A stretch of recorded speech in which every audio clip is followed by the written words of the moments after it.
Well, what's on the banter? At the moment, I've got plenty of things going on. Not all of them in the workshop. Since I'm at home, I'm doing bits and pieces here. Basically, I'm still cleaning up loads of them mills. Again, if you follow me on Facebook, you'd have seen that I've started cleaning up some of the tooling that I purchased last year. So I've got lots of mills for sale, or will have. I'm putting them on the Facebook page as I sort them out. Not spending huge amounts of time doing that because it basically does my head in. Checking, measuring, virtually everything's been reground, so none of the sizes on the shafts match up, or very few. Pretty much everything's in good condition though, surprisingly. All these drawers here were filled up, and there must have been 30 drawers. They're all in the guy's garden, uncovered, full of water. It's devastating shame, really.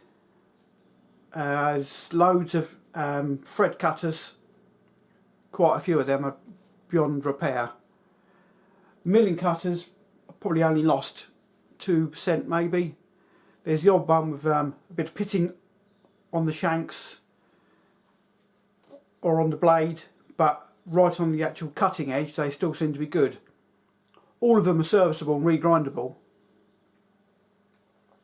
So I'm sorting through them. I've got them all cleaned.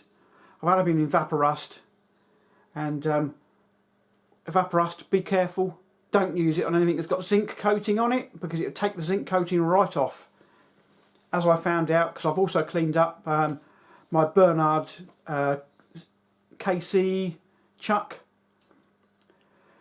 So some of the inserts for that, the collets, are zinc coated. In fact, they were all zinc coated.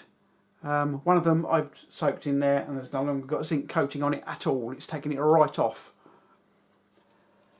Something else I've got nice Sterit calipers. What are they? 24, so 25 inches.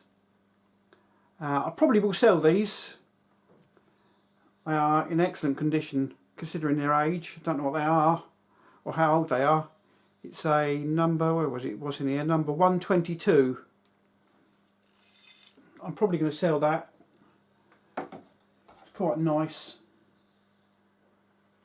I did have, well, I've got another one, British company.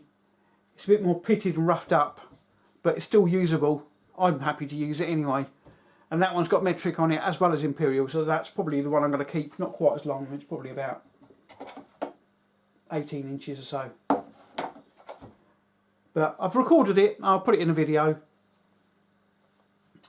Height gauge here, I've got bits and pieces in the tank soaking, but this one, it's a little bit pitted.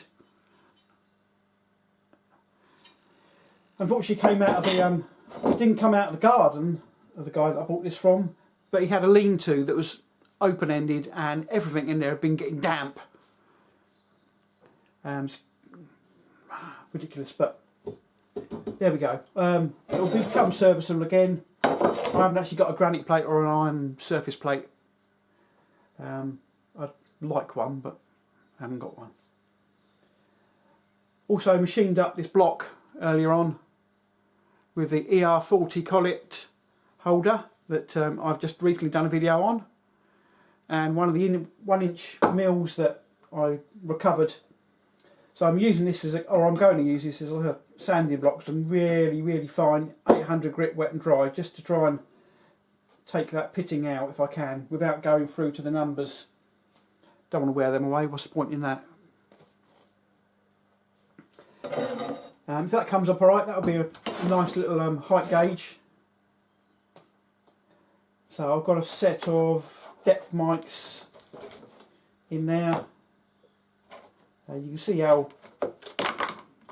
damp everything it got. You can see the mould on that box.